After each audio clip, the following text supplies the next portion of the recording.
26 anyos na lalaki na pigpipirit asin tinatakot ang sarong daraga na makipagdurog karibay ang pagdilit kan sa indang pribadong video. Dakop sa ginibong entrapment operation kan mga otoridad. Ang detalye, aramon ta sa eksklusibong pagtutok ni Chris Novello.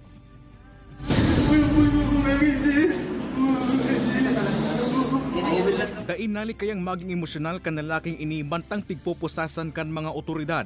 Ang 26 anyos na lalaki kaya sa video, inaresto sa kinundusir na entrapment operation kan kapulisan.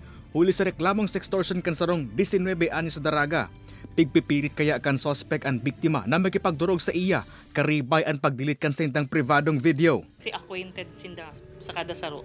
So duman na nagfall sa ikaduwang contact ninda na unknowingly duman sa parte kang biktima, dahil niya aram na nagre-record pala itong suspitsado ta. So sa ikaduwa nindang hilingan, dahil si phone niya, kinuakang si lalaki, iyon na to si pang blackmail sa iya na ibabalik ko ini, kunon mo iniyo, maghilingan kita. So duman na po nangyari yan.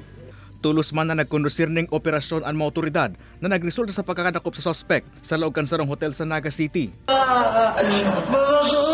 Pigsunod na naman ni patong-patong na kaso ang sospek na may connection sa pagbalgar sa Safe Spaces Act, Anti-Violence Against Women and Their Children Act of 2004 as in grave coercion. Pinurbaran man ako ananing pahayag kan GMA Regional TV Balitang Bicolandia ang sospek, alagad nagsayo man ini magkomento sa insidente.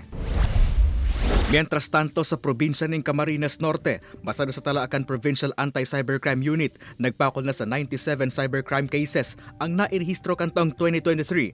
Hasta sa presente kun sa 25 digdi, mga kababaihan ang naging biktima. Nagpatanid man ang mga otoridad sa mga kababaihan na mag-ingat nganing malikyan ang mga siring na insidente.